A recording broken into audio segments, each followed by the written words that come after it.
On a tous déjà vécu ça. Une session de formation qui ressemble plus à une simple présentation qu'à autre chose. Alors comment on fait pour la transformer en une expérience d'apprentissage qui soit vraiment mémorable? C'est exactement ce qu'on va décortiquer ensemble. Pour bien commencer, il faut partir de cette idée, qui est essentielle. Du point de vue de la personne qui apprend, eh bien tout se joue pendant le direct, pendant l'animation. C'est vraiment cette performance-là qui va déterminer si, à la fin, la formation est perçue comme une réussite. Alors, qu'est-ce qui rend une animation vraiment efficace? Pour bien comprendre, le mieux, c'est de voir la formation comme un iceberg. Ce qui est visible, la fameuse pointe qui sort de l'eau, c'est l'animation.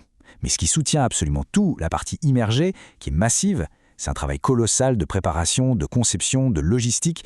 En bref, c'est tout ce qui se passe bien avant que la session ne commence. Alors voilà notre parcours pour aujourd'hui. On va d'abord explorer cet iceberg dans son ensemble, puis on va s'attarder sur le travail en amont. Ensuite, on plongera dans l'art de l'animation elle-même, et pour finir, on verra comment on peut s'améliorer après chaque session. On insiste un peu là-dessus, mais c'est important. L'animation, ce moment d'échange, de transmission, ce n'est vraiment que la partie émergée de l'iceberg.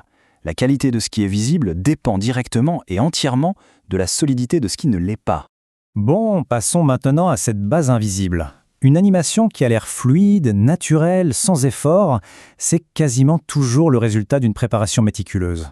C'est vraiment là, en coulisses, que le succès se prépare. Pour bien se préparer, il faut commencer par se poser la bonne question. Essayons de nous mettre à la place des participants. Au fond, quelles sont leurs attentes fondamentales quand ils viennent assister à une formation? En fait, la réponse est assez simple. On veut comprendre, bien sûr. On veut ne pas s'ennuyer, ne pas voir le temps passer. Mais surtout, on veut repartir avec quelque chose d'utile, de concret, quelque chose qu'on pourra appliquer dès le lendemain. Ce point-là, cette applicabilité, c'est vraiment crucial. Cette préparation, en gros, elle se divise en deux grands axes. D'un côté, il y a tout l'administratif, les inscriptions, les programmes, la paperasse. De l'autre, c'est le matériel, la salle, les supports, s'assurer que le projecteur fonctionne. Ce sont des détails, mais des détails qui, s'ils sont négligés, peuvent complètement faire dérailler la meilleure animation du monde. Allez, on remonte à la surface. On arrive au cœur du sujet, la partie visible de notre iceberg. Comment est-ce qu'on donne vie au contenu pour créer une expérience qui soit vraiment engageante pour tout le monde? Le secret, s'il ne fallait en retenir qu'un seul, ce serait celui-ci, la variété. Il faut varier les méthodes, les rythmes, les activités. Ça évite la lassitude, non seulement pour les apprenants, mais aussi pour le formateur, et ça permet de capter l'attention de personnes qui ont des manières d'apprendre très différentes. Ces diapos illustrent parfaitement cette idée de variété. D'un côté, on a la méthode interrogative, où le formateur est un peu un chef d'orchestre. Il pose des questions, il guide le groupe pour que les connaissances émergent collectivement. De l'autre, on a la méthode démonstrative, qui est beaucoup plus directe. Je montre, j'explique, et ensuite l'apprenant reproduit. Le choix entre les deux dépend complètement de l'objectif. Est-ce qu'on veut faire réfléchir, ou est-ce qu'on veut enseigner un geste précis?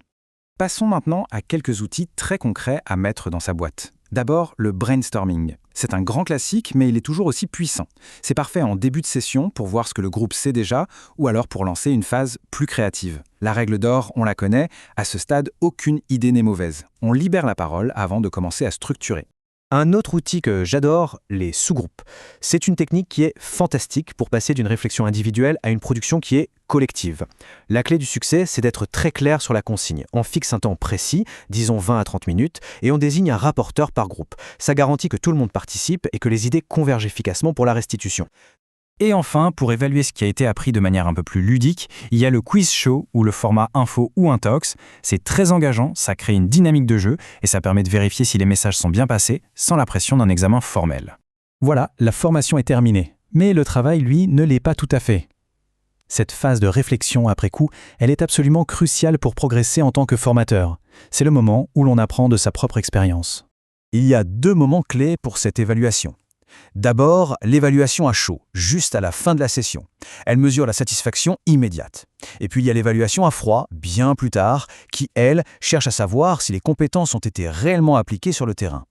C'est cette deuxième évaluation qui mesure le véritable impact de la formation. Et voici une super astuce pour vraiment capitaliser sur chaque expérience. Se créer son propre catalogue d'animation.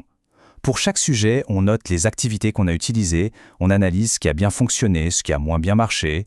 C'est un outil personnel qui s'enrichit au fil du temps et qui rend les futures animations de plus en plus faciles à préparer et de plus en plus percutantes. On arrive à la fin de notre parcours.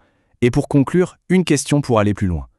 Parmi toutes ces idées, du brainstorming au sous-groupe, en passant par l'évaluation à froid, quelle serait la prochaine technique à expérimenter pour rendre une animation encore plus inoubliable ?